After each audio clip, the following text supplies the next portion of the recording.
Hi, everybody. Hello. Welcome to Super Breakfast Friends Club. My ADHD is so bad today. That's probably I was fine. I was so distracted by this show that I forgot to listen to the questions. What do you mean? What do you mean? I was having a great time just looking at the sets and just looking at the fun characters that I forgot. Okay. You can talk about that, and I'll talk about the questions then. They would name some countries. I'm like, whoa, I'm out of my depth here. Oh, yeah, well. Anyway, there's a little bit of a theme song, so play it. Where in the world is Carmen Sandiego?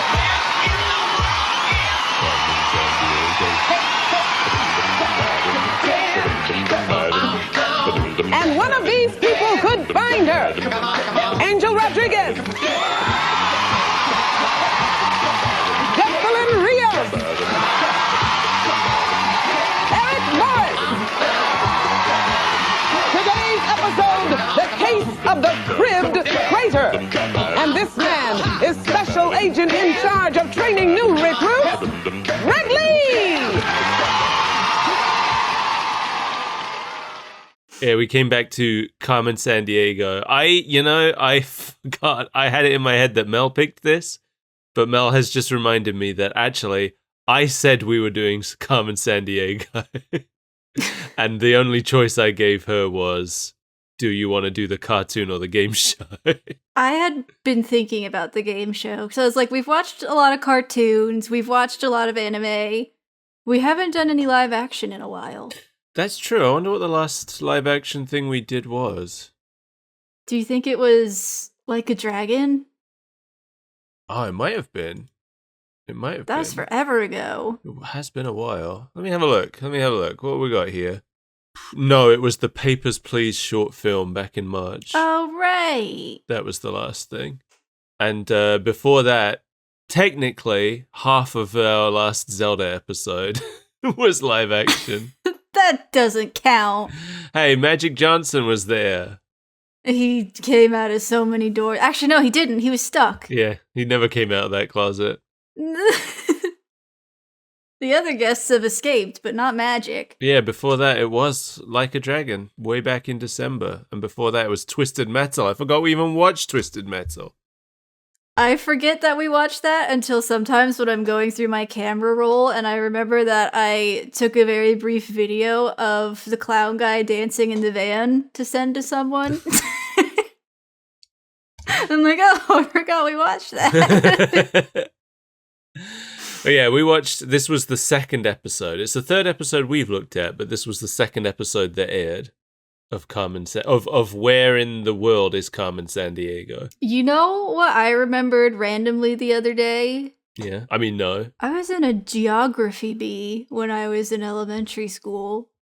A geography bee? I didn't even know they made those. I don't know how common it is, but I was in one. And I technically won because everybody lost before the final round, but then they had to have a discussion amongst themselves and bring some people back so we could do the final round. And then I did not win. And now I'm dumb. Oh. Now I barely know what a country is. But you used to know? I used to know, but you know who taught me? Who? Waldo. I forget the exact name of the game, but I had an edutainment Waldo PC game. Oh, wow. I had he's called Wally over here. And they did a Where's Wally educational magazine series I think it was monthly. Oh. And every month it was a different country. And I collected the whole set. They had these binders for them that you could send away for. And I've probably still got them back home.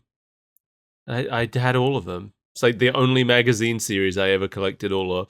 And it's purely because they had those binders. And every issue came with a sticker to go on the spine of the binder. And the colors, all the way down the spine were all these different colored spaces for the stickers to go. So that you knew exactly what was in the binder. and the colors all matched up with the stickers that they gave you. So I remember there was one that I missed. So there was just like one empty space on the binder spine, and it bothered me so much that I did the only backorder magazine I've ever done in my life. I had all of them. I learned all kinds of things, and I only really remember what was in the first issue because, of course, that's the one I read the most times. Right. I found it. Oh, neat. Oh, and that looks like it was. It was probably around the time of the animated series as well. Probably. Because I think that's how he looked in that. I remember liking that show. I remember liking that game. I never even played any Where's Wally games. Wow. Do you even know Where's Waldo? It's so funny. I know we're supposed to be talking about Carmen Sandiego now. It's so funny that Where's Wally comes from the UK, I'm pretty sure. So, like, Where's Wally is the original name. But his Wario is called Oddlaw here as well. Which is I forgot that. Which is Waldo backwards. So yeah. It's so strange. It's just your people giving unnecessary nicknames to everything and everyone. What do you mean? I don't know. Just things like Breckies and Bevies and other such short, cute names. Oh, you mean like because we call him Wally? You think his Christian name is clearly Waldo, so you if think, his Wario is Oddlaw. So you think he is called Waldo here, but we've just... It's like, you guys are more familiar with him. Like, you're closer as friends. It's like how people in the 90s over here kept calling Mario Mazza. I remember you telling me that, and I still am baffled. Yeah, it was weird. I never did it. I didn't like it. No, it's weird. No. Anyway, this episode of Where in the World is Carmen Sandiego is about Waldo. Is called The Case of the Cribbed Caper, and it first aired on October 1st, 1991. You know what? Now that I think about it, Where's Waldo and Carmen Sandiego would be a really good crossover. It has to have happened. Trying to find both of them. I know I've seen the fan works. But the thing is, like, Carmen Sandiego's trying to stay hidden, and I feel like Wally is just kind of, like, hapless. He's just kind of wandered into a sea of people wearing the same outfit. Yeah. He's not trying to stay hidden. He's just really hard to find. He's just so ordinary that he blends in. Do you remember back when Google would let you search for people? And the first thing I did when I noticed that was type in Carmen Sandiego, and it told me that it couldn't find her. No. I just remembered it. Anyway, this episode is the first appearance of the Contessa, one of Carmen's gang members. So that's why this is a notable episode. Oh, okay. But that's it, really. I don't know. I think the Contessa's a little bit dull, a little bit boring. She's no Vic the Slick. I like the way she holds the phone. How does she hold the phone? Oh, I have to find a picture of this. You see what I mean when I said I couldn't focus on anything of substance today? I didn't notice this, so... Okay, here we go. Oh! So she's got it. She's really made a fist around it. And she's kind of holding it in front of her face. Strangely. And that's definitely so that they didn't have to animate her mouth, right? That's what's going on there. It's pretty funny. Our gumshoes this week are Angel Rodriguez, Jeff Dylan Rios, and Eric Morris. The Contessa has stolen the Ngorongoro crater, which is a wildlife preserve in Tanzania. I didn't know about this place, but it's cool. I looked it up. Yeah. I like animals. I think it's like a volcanic crater, but it sort of acts as a natural enclosure for like thousands of animals. Tens of thousands of animals. Which is really cool. And there's like people that live in there as well, but it's a nature preserve. Cool. I want to go to it now. I want to go see the it. creatures. Yeah, I want to see the rhinoceroses and the cheetahs. Anyway, the Contessa, we get a little like a fact file about her, telling us that she's extremely well dressed, extremely well tanned, and extremely devious. By this point in the show, I was already extremely distracted by the little bit of mush mouth everybody has. Yeah? These children, you mean? Yeah. The first child, definitely. But, like, the chief, she's got some mush mouth going this episode. Yeah, she stumbles a couple times, doesn't she? Has to correct herself. Yeah. Now, it's illegal to expose your knees in this nation. Now, when she couldn't buy her freedom with kwaches, that's the local currency. I was like, could you not? I guess it's hard to do a second take because they have a live audience. They're live, yeah. Yeah. Well, the show's not live, but the audience. The audience is. Yeah. Because they used to record, I think we found out they used to record like 5 episodes a day or something.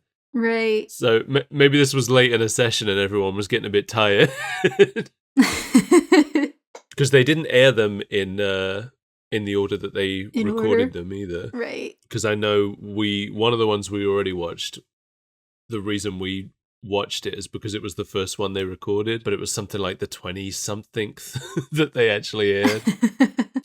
Anyway, the Contessa apparently crossed the border into a neighboring country after stealing the crater. Can we talk a little bit about the idea of stealing a crater as well? Because in my mind... You mean stealing a hole? Yeah, in my mind, a crater is an absence of something. I mean, it's not a void. It stops at some point. You just extract from that point. Yeah, we did see her helicoptering away like a chunk of ground, so... Yeah. Apparently she did it because she wanted her own menagerie of animals. That's a pretty good reason. Like, that's a huge crater. It's huge. Are you telling me you couldn't helicopter a crater? No, I couldn't. Not with one helicopter. It's 600 you meters don't really deep. Want a menagerie. If that's okay, that's pretty deep. It's 260 square kilometers. I think one helicopter's enough to do the job. No, I'm wrong. It's 3,202 square kilometers.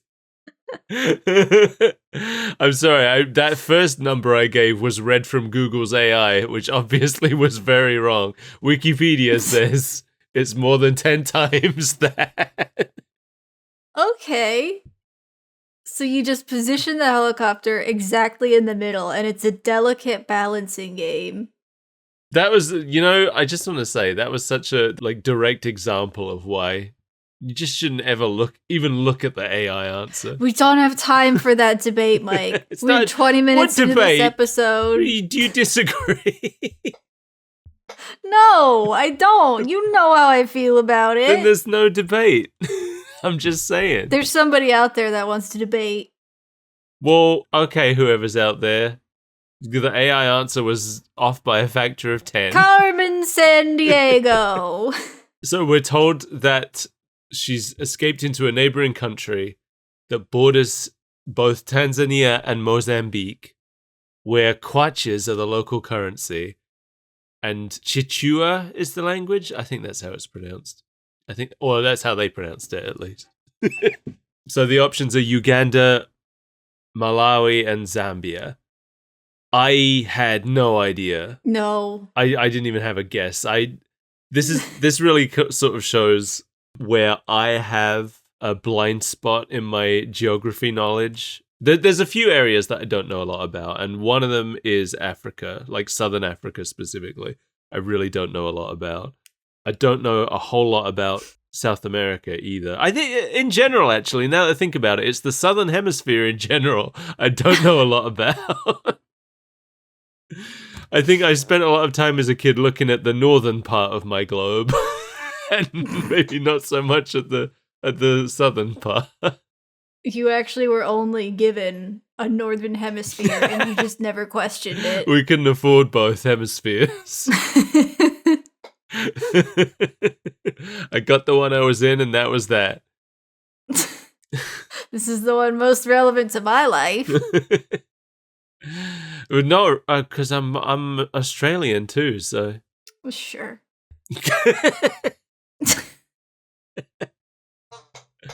It's legal. I'm legally Australian.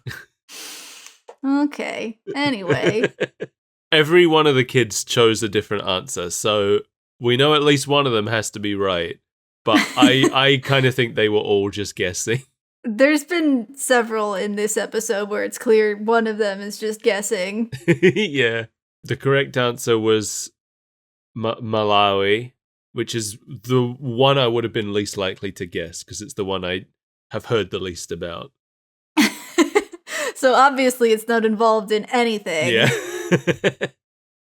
But Jeppy got it right. She pronounced it wrong, but she got it right. Malawi. Eric. And this is where we have our little learning about the detectives moment. And did you notice when Greg asks Angel if he plays basketball, Jeffy nudges him as if he wasn't listening? No, I didn't. Did you see that? Look at it now. Okay, where is it? Oh, yeah! I wonder if there was a pause there that they edited out. If, Greg asked and then there was just silence and Angel just wasn't paying attention. Maybe. I think this kid's maybe got a little bit of stage fright. He stutters quite a bit getting an answer out. Yeah, Jeppy seems to be the most confident of the three of them. But do you think she went on to become a lawyer? I do. So. Yeah. I hope they all found their dreams. I hope that Eric is still out there acting and dancing to this day. Me too. He was my favorite. Yeah, me too. I'm picking a favorite child. Jeppy here, when she nudges him, she had such busybody aunt energy. She does kind of give that vibe. She feels the most like an adult pretending to be a child. Yes. Of the three. Yes. She's got big confidence vibes. Yeah. She writes poetry and wants to be a lawyer. Yeah, Eric I thought was great. He's an actor and a dancer. Angel, he was on a basketball team in Puerto Rico and he stumbles for a while. You can tell he's I think this is pretty common with people who are bilingual, where he gets kind of lost for a while trying to translate. He says something in, I want to say Spanish. Yes, it's Spanish. I can remember Spanish some of those places they speak Portuguese. That's Brazil and only Brazil. He stumbles for a while trying to translate his team's name from Spanish to English. The team was the Puerto Rican Marathonistas, that in English means the Puerto Rican marathon runners. The Puerto Rican marathon runners. Okay, good. Good to have you on the case. And, he seems like a sweet kid. He seems like he shouldn't be here, but he seems like a sweet kid. If he could just do this as a written test, I'm sure he would have killed it. They get interrupted by an annoying neighbor named Mrs. Pumpkin Clanger. Oh, I was losing my mind at this part. Me too. I was like, this game show is so fun. They put in so much work, but it's too fun and I can't pay attention. Yeah, so Greg says it's their upstairs neighbor, but she's also across the street. I wouldn't call that. But she's upstairs. Well, she is upstairs, but she's complaining about all the noise. She is played by Barry Carl, the bass singer for Rockapella. All that noise is about to send me round the bend. The Contessa went to a country that makes beautiful textiles. The Otavalos have been weavers for centuries, and their fine cloth is shipped all over the world. The country also happens to be the largest exporter of my favorite fruit, the banana. I don't know why Mrs. Pumpkin Clanger knows so much about where the Contessa went. They're in a group chat. Those noisy detectives. Everybody knows where she is. The primary clues we get from Mrs. Pumpkin Clanger are that the place she's gone is the largest exporter of bananas, and it's known for its rainforests and beaches. The options are Bolivia, Paraguay, or Ecuador. This was like the only one I felt comfortable answering. Okay, I got this one right because for two reasons. One, Ecuador just kind of rang a bell for me with bananas. But also, they said beaches, and it's literally the only coastal one on the map that they gave. Of the three options, it's the only one that touches the ocean. So that was the a only pretty word big I hint. heard was bananas, and I was like, oh, okay. So yeah, Angel's the only one who gets this one wrong. Jeppy is still winning. I told you this already. I decided I'm going to keep track of my score this time and see if I beat the children. I'm interested to see what you wager in the final question. Oh yeah. Oh, don't worry. That's where things really turned around for me.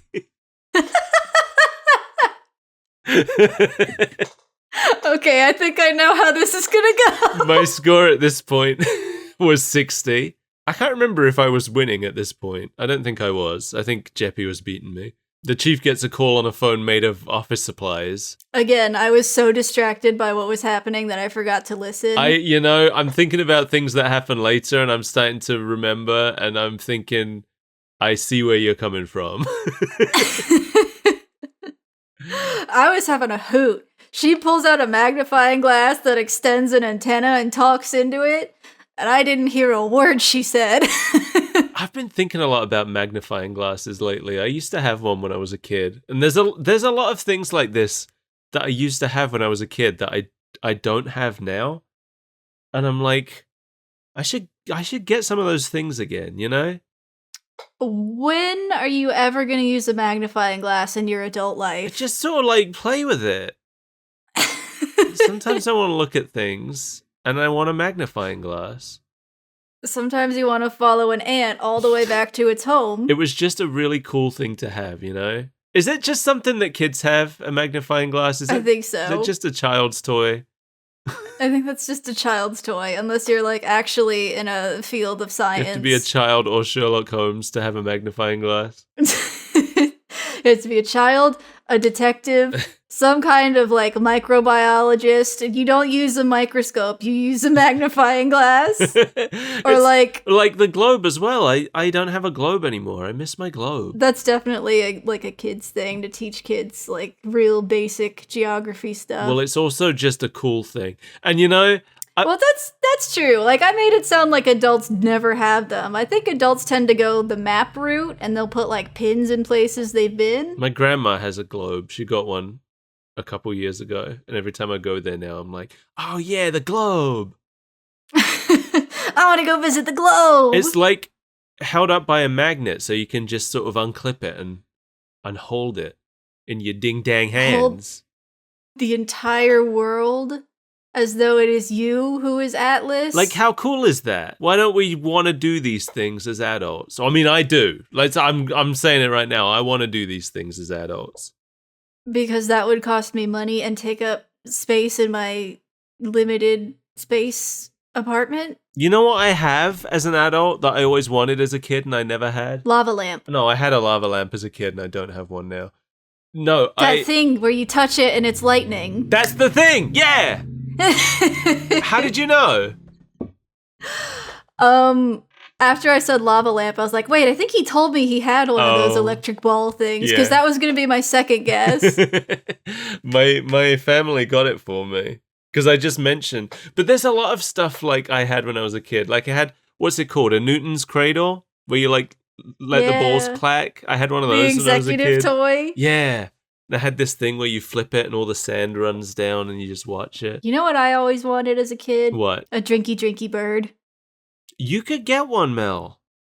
I don't want one as an adult. What am I going to do with a drinky bird? You could set it up on your keyboard and have it press the Press Y yes key. to run the to run the nuclear power plant. Yeah. Homer had one. When I get really fat and put on my moo-moo. When? I don't have the moo-moo yet. I can't find one I like. Anyway, the Contessa has apparently been seen taking the crater through a city in the US. She's all over the damn globe in this episode. I know. I forgot that they don't like stay in one continent the whole time. So she's in the US and I was so confused. Yeah, you'd think... I don't know. I feel like it would be more fun if it was actually tracking her across the globe. She's like jumping back and forth. She goes to the US. She teleports. Yeah, she goes to the US for a minute, then she's back in Europe, and then she's back in like North America. I was so lost. She's in Canada, like... Yeah. So now she's in the US, which means you've got the advantage. Oh, no, I don't. There's nowhere flyover states. Are you kidding me? Yeah. If it's not on the coast, it's not real. Yeah, our options are Wichita, Kansas. Is that how you pronounce Wichita? Wichita. St. Louis, Missouri, or Tupelo, Mississippi, which I just realized I've spelled in my notes as Mrs. Peepee.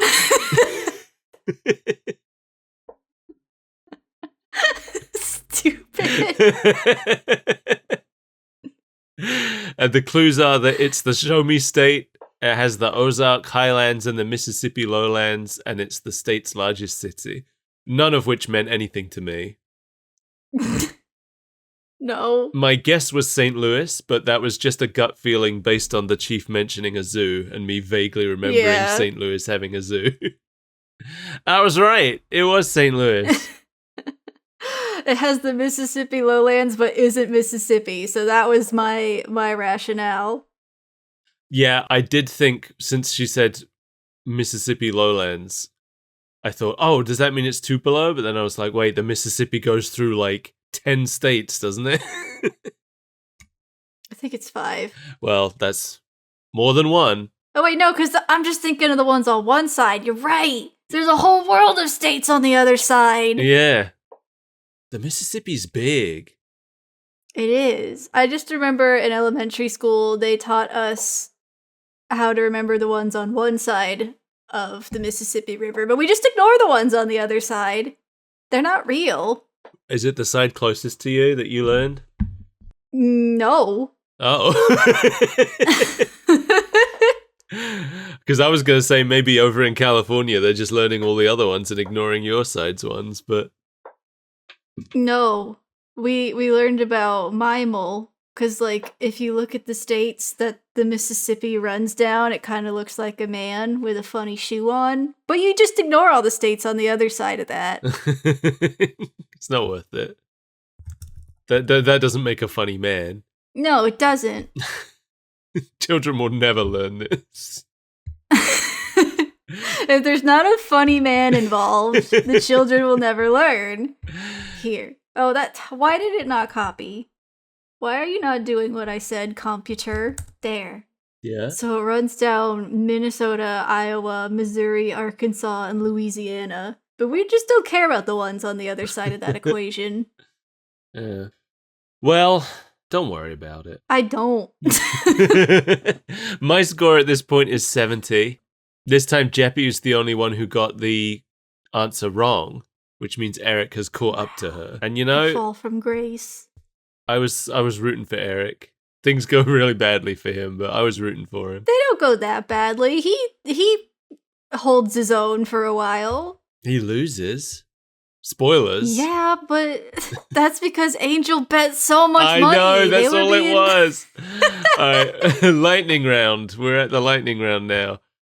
The first question is about the name of the horseback mail service, and I knew the answer to this one. I knew it was the Pony Express. And Eric shouts out the right answer before anybody else, but he didn't buzz in, so Angel gets it. Were they Minutemen, the Pony Express? Excuse me, you have to buzz in. Angel, buzz in. Go ahead, Angel. Pony Express. Pony Express is right. You're right. Oh, Eric. And I'm so curious whether Angel actually knew or whether he just took stole Eric's it. answer, yeah. And the next question's about what George Washington Carver was known for. I knew this one as well. I knew it was peanuts. Yeah, I'm surprised none of them did. I feel like that's like one of the only people we ever learned about. Oh, Jeppy got it wrong. She said cotton, but Eric said the right one. That's true. When she narrowed it down to 50-50. Yeah. No, weren't there 3? I think there were 3 options. I think tobacco was an option but she as well. narrowed it down, is what I'm I saying. I see. Well, we don't know that Eric didn't know. I don't know why I know it. I don't know what I learned it from. I told you, it's the only man anybody's ever learned about. I definitely learned it from a TV show, but I don't remember why. And then the last question is about the name of Charles Lindbergh's plane, but this one's not multiple choice, so if they don't know it, they don't know it, and none of them know it. Yeah. That one felt cruel. Yeah. Eric guesses it's called the Lindbergh. I loved it. Yeah.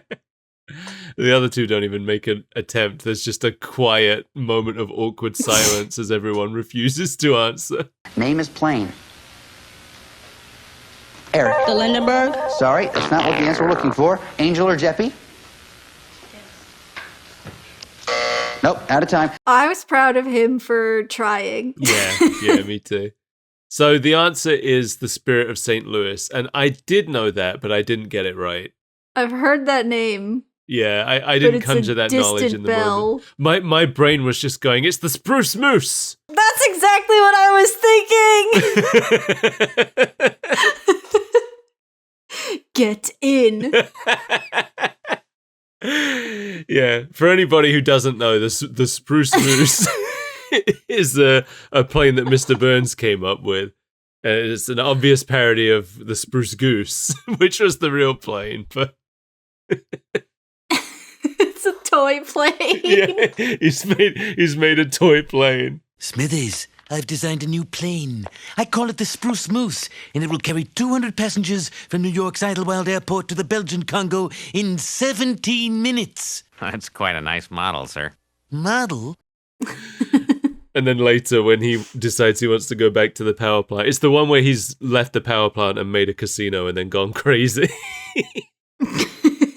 When he decides he wants to go back to the power plant, he's like, We'll take the Spruce Moose. Hop in. But, sir... I said hop in. Anyway, at this point, my score was 80, which means I'm beating the children. Good for you, adult man. Greg goes into the chief's office where her head has fallen off and rolled under the desk. This would have disturbed me as a kid. I loved it. I thought it was great. I was like, this is the weirdest thing. It's the weirdest thing that happens. There's been no... The thing is, like, if she were a robot or if there had been any, previous setup that parts of her body can fall off, I would have been fine with it.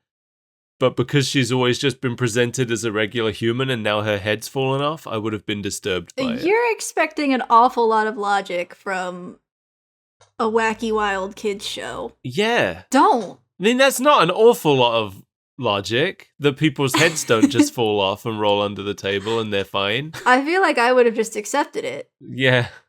Well, maybe that's why I'm beating the children and you and you're not. I'm not keeping track of my score. Who knows if I'm beating the children? I'm so just enamored by the sets and the show. I'm just having a great time being here, and you can't take that from me. I'm not trying. I loved that the chief's head fell off. I was clapping like a baby watching Coco Melon. Oh, good for you. I'm not saying it disturbed me now. I'm saying it would have when I was a kid. This would have played on my mind. Oh, no. When I was a hardened ghoul as a child. This would have done nothing to me. Anyway, once her head is back on, she tells the kids that whoever catches Carmen gets a free trip anywhere in the lower 48 states, which is always the thing. I feel like we've never seen a kid win it. I thought we saw one kid win it. I think it was the first episode we watched. Was it? I think so. Okay. Well, I've got some stuff to say at the end about it. Okay. Oh, me too. Don't worry. So there's a phone call between Carmen and the Contessa that's been intercepted. Carmen tells the Contessa some facts about the city that she's sending her to. It's either Bratislava, Trieste, or Warsaw. And we're told that it has the Carpathian Mountains and the Danube River. Danube? I don't know. I didn't know. So I picked Warsaw and I was wrong. It was Bratislava. I've never even heard of Bratislava. I don't know that place. No. I was wondering if all of these countries still exist in the year of our Lord 2026. That's a good question. Oh, Bratislava's not a country. It's the capital of Slovakia. Oh, okay. Yeah, I knew these were cities. I guess that makes sense. Warsaw's not a country. Yeah, I knew they were cities. I just don't know them. I know that the Soviet Union broke up while the show was airing, so there are episodes that have incorrect information. Even at the time of first airing, the information was incorrect. So they have like a note in the episode being like, "This is wrong now." Whoops. We did a whoopsie fact. Anyway, Jeppy got it right, so she's winning again. Greg goes to a file cabinet and gets a bottle with a note in it and reads it. So the clues for this next place are Romans used to own it, the British once occupied it, it's now part of France, and Napoleon Bonaparte was born there. And the options are the islands of Corsica, Sardinia, or Sicily. And I picked Corsica because it was the only one that was coloured to match France on the map. God, they're just giving away the answers. Yeah, all of the kids also picked Corsica, probably for the same reason. I feel like it was a very clear indicator. Like, there's 2 countries lit up, and 2 of the islands were coloured to match Italy, and 1 was coloured to match France, and we're told that it's now part of France. So, like, that felt like a freebie answer. The trick is just paying attention in this one, and that's why I'm doing so badly. So everybody got this one right, including me, which means I have 90 points and I'm tied with Jeppy at this point. And then a moose starts talking. It's a moose, right? It's got no antlers. Wait, it might be a caribou, come to think of it. I think it's a moose. Do caribou have antlers? I don't know. Hold on. Does a female moose not have antlers? No, caribou have antlers too. It did look like a moose. Okay, it could have been a female. Okay. The internet's telling me that a female moose doesn't have antlers. Caribou have some crazy wild antlers.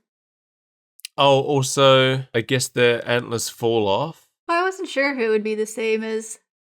Because I think deer antlers fall off too, right? Huh, I didn't know that. I didn't know they shed their antlers. I didn't know that about deer either. Oh, whoa, but I have seen these pictures before of the antlers mid-shed where they look like a heavy metal album cover. What? With all the, like, blood. Hang on. Are you sending it? Yeah, hang on. I'm just trying to find a better one. I guess moose shed their antlers too. Yeah, that's what I'm saying. I'm just thinking about deer. Ew. Yeah. They're all flashy. Yeah. You don't think of the antlers as being covered with, like, skin, but I guess they are. What? That's what I'm saying. It looks like an enemy spawned in the Crimson. Yeah. Yeah, so they're kind of horrifying to see. Like that. I would think I was in a Silent Hill if I saw that in real life. Also because I would apparently be in Canada. Yeah. Anyway, this moose, who talks like the Mad Hatter from Disney's Alice in Wonderland, gives us a clue about what city she's in. Why she brought her African animals to Alberta, I'll never know.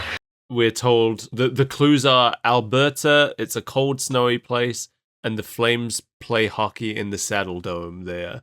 The options are Edmonton, Calgary, and Regina.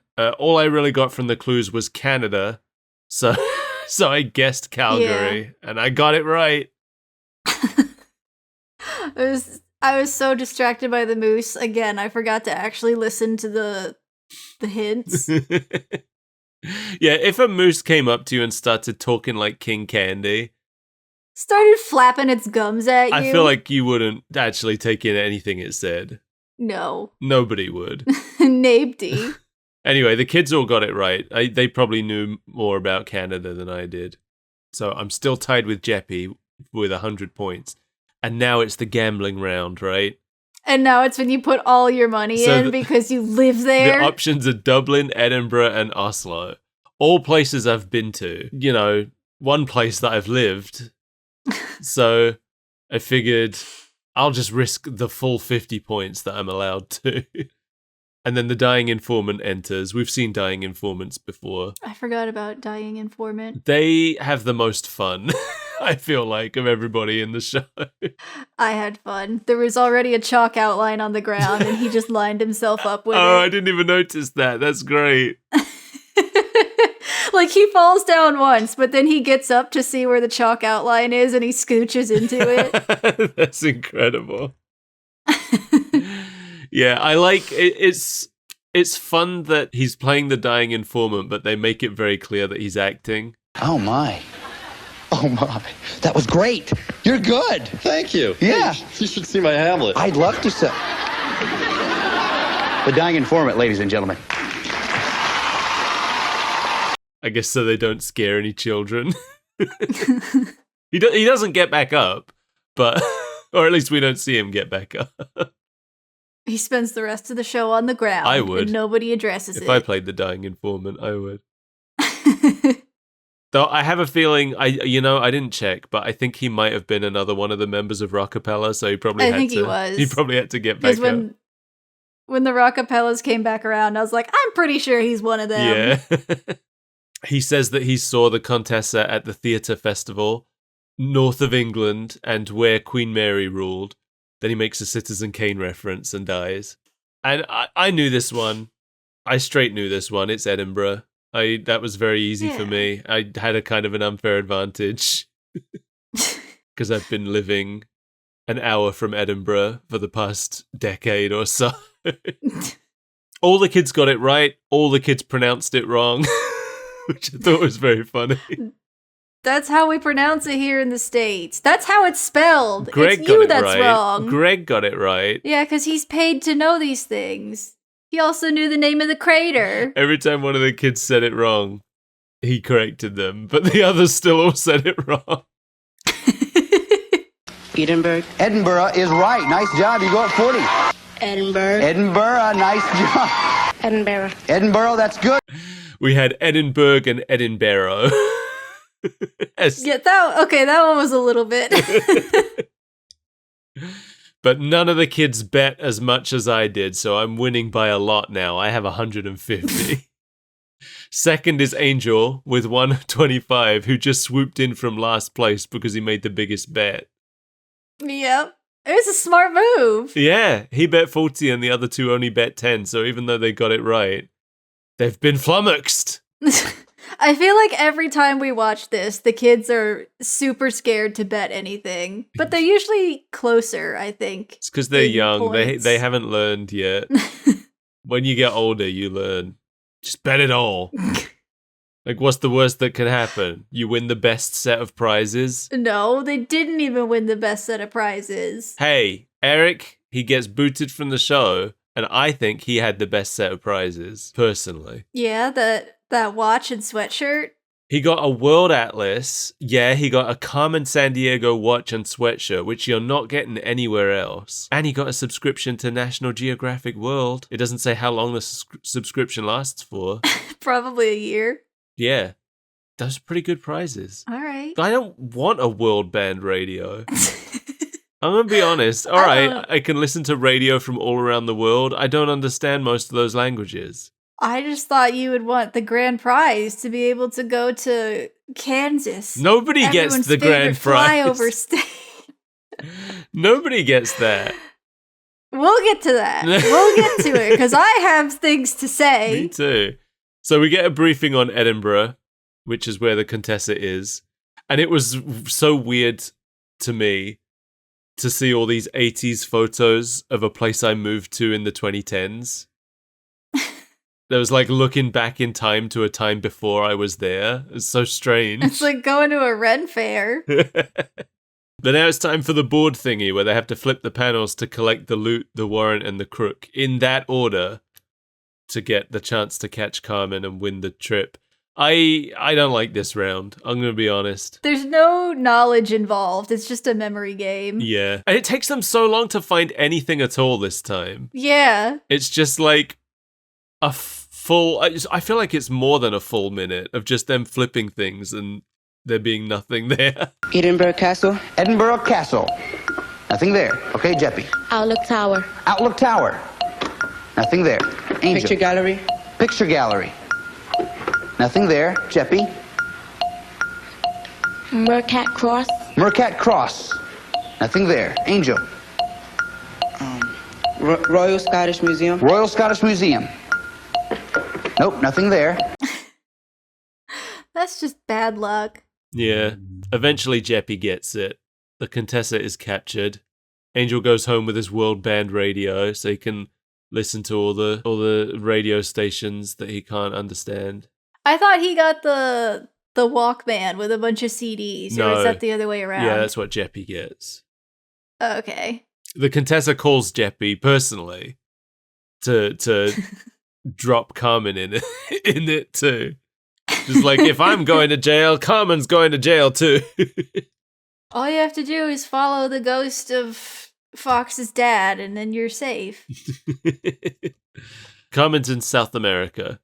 So they go to a map of South America where Jeppy has to track Carmen through 7 different countries in 45 seconds. So this is basically just Greg shouts the name of a country.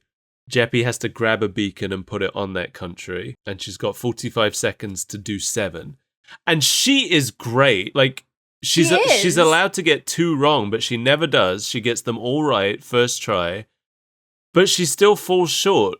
She only manages because 6. The map is too big that she cannot make the 45-second time limit. And when she places the beacon, there's a delay before Greg's like, okay, that's good, and then tells her the next country. Yeah. Which is ticking off precious seconds. Yeah, I feel like 45 seconds. I was seconds. mad about this. Me too. She should have won. She was doing I feel like the best we've ever seen.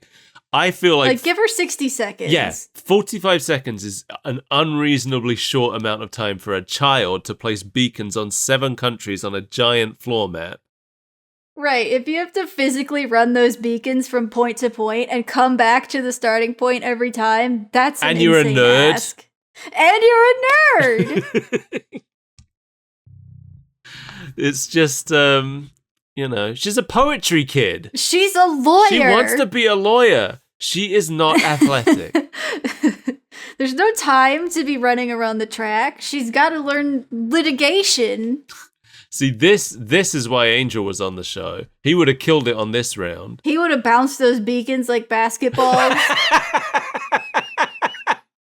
He just would have thrown them to the right country. Well, no, he would have thrown them to the wrong countries is the problem. But yeah, no, she doesn't do it. She doesn't do it fast enough, so she doesn't get her trip to whatever of the 48 states that she wants. We don't even get to find out which one she chose. Yeah, she was cheated. Yeah, I agree. Her prize is a CD Walkman with a selection of CDs from around the world.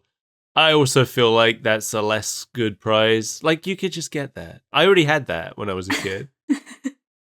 It also just felt like such a slap in the face when she was one beacon away from getting a trip to somewhere. Yeah.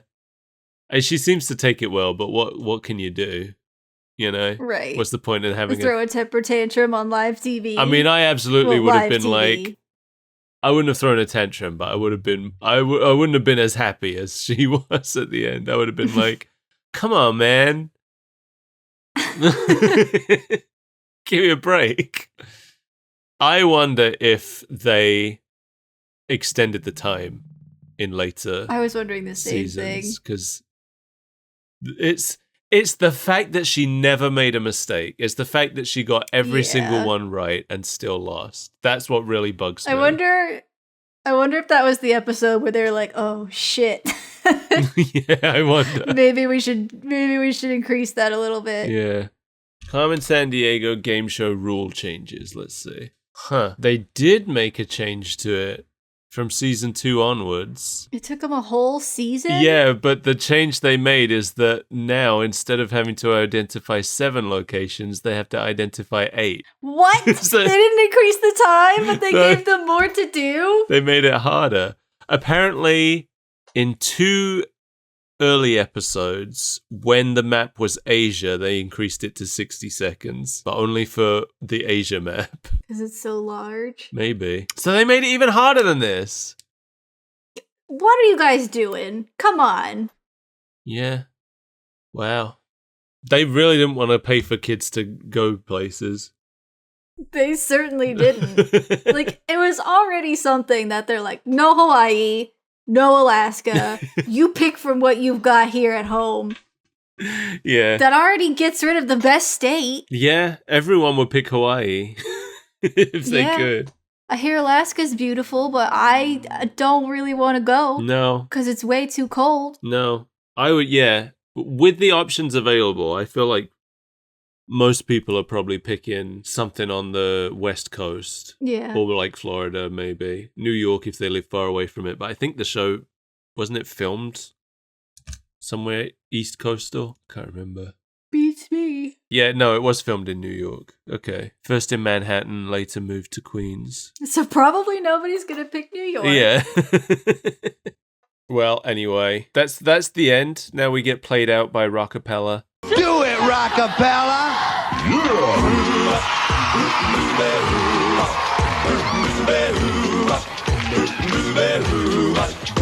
Well, she sneaks around the world from India to Carolina. She's a sticky finger culture from Berlin down to Belize. She'll take you for a ride on a slow boat to China. Tell me where in the world is Carmen Sandiego. Steal this soul in South Korea. Every time I hear this song, it's better than I remembered. It is pretty good, but What? I kind of hate Rockapella sometimes. Why? Because I had Zombie Jamboree stuck in my head for like 2 weeks and it was driving me insane. Well, they didn't play it this time. They didn't. I was so happy. I don't know what I would do if they played it again. Didn't we find out I that they only did Zombie Jamboree when the episode was too short or something? I don't remember. I think it was something like that. If the kids like either win or lose too quickly, then they have to do Zombie Jamboree to make up the time. No, this one was the perfect length, so we just get the Carmen Sandiego theme, which I love. God, yeah, it's pretty good.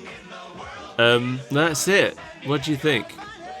I always think that the show is a good time. Yeah. I think there's so much love put into it. Yeah, you know, there's been a lot of like kids game shows over the decades. I think this is the best one I've seen. Yeah. There's so much fun here. Although They have so many wacky characters. there was one when I was a kid that was called Funhouse, and I know I loved it. I know I watched it like every day it was on. I wish I remembered if it was actually good. I think I just loved it because it was basically an indoor soft play area as a game show. Okay. So you were just watching these kids like compete through these obstacle courses in this fun house. And then the last round was a go-kart race. Sounds kind of like a Legends of the Hidden Temple. Yeah, I think it was. But they kinda didn't like have that. go-karts. It was kind of like that, but everything was white. Except the... I think it had a lot of slime. It's been a long time. These are like half-formed memories. No, it was British. I think it was before all the like Nickelodeon stuff. This was like proper like 80s TV. You said slime, and that's the only thing I could think of. Yeah, no, I understand. Oh, you know what? It's more colorful than I remembered. I'm looking at it now. Oh, okay. I was thinking of it as being in like a white place because the logo's on a white background. Yeah, I immediately remembered 2 other Nickelodeon like physical shows. Double Dare, I guess, is a lot less physical challenge than I remember, but Guts. Is that the one with the aggro crag? I think so, yeah. Is that the name of the weird like trophy? Yeah, aggro crag. Well, it was the thing that they had to climb, wasn't it, at the end? And the trophy was like a chunk of it. Maybe I don't remember that part, but I think you're that's right. what it is. I think they had to like climb the aggro crag. I'm looking at pictures, and this it just says, I might be in my 30s, but I still want a piece of that aggro crag. I always thought it looked tasty. Kinda. Looks like rock candy. I like that it glows. That's the lava lamp I want. A piece of the aggro crag. Well, we're done. We've watched Carmen Sandiego once again, foiling her plans. We did it. I mean, I guess she got away, didn't she? She's fine. Yeah, it's just the Contessa. Good job, And she's Jeppy. probably gonna break out. Oh, Carmen's gonna break the Contessa out. Yeah. But what about... You gonna say it? The legacy? Man, I had to wait a long time for that. I thought you were gonna finish your own sentence. I didn't think something like this would have a legacy. I'm looking at pictures of Nickelodeon guts. No, God, yeah, there's a legacy. Leave me alone. There's a legacy here. Do you want to know what it is? No. Too bad. It's the Contessa. Oh. She is also in Netflix's Carmen Sandiego show, but she's been fleshed out a lot into more of a character. So she wasn't in any of the games? No, I don't think so. That's something. Most of the villains for this show were created for the show, and only a couple of them endured outside of the show, and only one of them existed before the show. There's one villain in this show who was in a game first, but we haven't seen her yet. It's not Carmen Sandiego. She doesn't count. I'm talking about the... I wasn't going to suggest it. No, somebody's thinking it, though. That would have been such a... Wet fart. Yeah. Anticlimax, that's the word I'm looking for. If I was like, there's one villain in this show who was in the games first, and I won't tell you who it is this week. And then when I finally reveal it, the answer is Carmen Sandiego. I would karate chop you in half. Again? Yeah, but the other direction this time. Oh, God. So you'll actually be in quarters. I'll be chopped and quartered. Well, yeah, I'm done. I've had enough. I've had my fill. I did have a good time watching Carmen Sandiego again. I always have a good time watching. That's not true. I think the first episode that they shot, so the second episode we watched was kind of weirdly low energy. Yeah. But usually it's a good time. I was gonna say it's always been a good time for me, except the animated one. But then I remembered the discussion we had about when Carmen's masterpiece. took all the pieces of the face. And I was like, you know what? That was a fun episode, actually. We went on the internet looking for anybody making their own version of what it might have looked like. Yeah. And we found We one. had fun. We found our own fun. We did, yeah. Thanks for joining us, everyone. Yeah. How many questions did you get right? It's a little bit late for me to ask you to play along now that you've heard all the answers. Or would you like to join me in the jangling keys section and just clap and laugh? That's the dichotomy of the two of us watching Carmen Sandiego. I'm sitting there with my notebook furiously taking notes on all the clues. And you're just going, ooh. That feels like a reversal. Like usually the opposite. Yeah, I was going to say it's a reversal of our usual roles. I warned you at the start of this. It's not a good day for my brain. But you've been playing with a dog all day. I'm playing with a dog. That is the fattest lump I have ever seen in my life. And I love it. That's what I thought. As always, thank you to the weird freaks who make this show possible. Mark Kelly, Natalie Noah, Jamie Kaur, and our Club Mesmeron, Eugene Lattig. Thanks, friends. Thanks, friends. If you like to join them, you can head to patreon.com/superbreakfastfriendsclub, where you can find secret bonus episodes of the show. Gasp. And you can learn about Talking Tom. No, nobody is enticed by that pitch. If you want to hear us really suffering, you can listen to what we had to say after we watched Talking Tom. I'm Skull Pirate Mike, and I'm on the internet all day, every day. My phone's connected now. I can't get away from it. I'm sorry.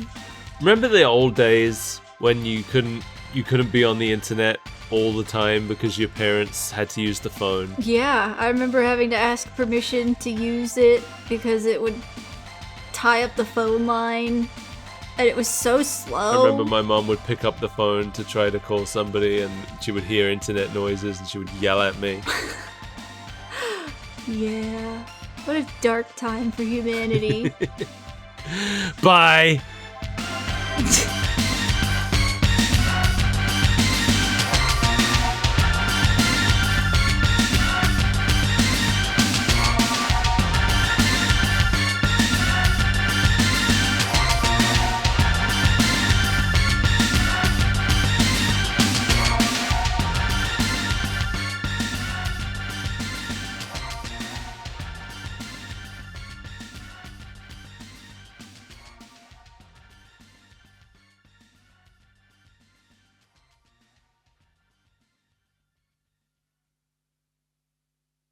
I did it today. It was me. Oh, you trying to reclaim your role? I just got tired of talking. My stomach's about to start singing. Singing? Singing. Singing for goldfish? No, I already ate all my goldfish. What's the singing for? Sandwich. Oh, I want a sandwich. I finished all my bread.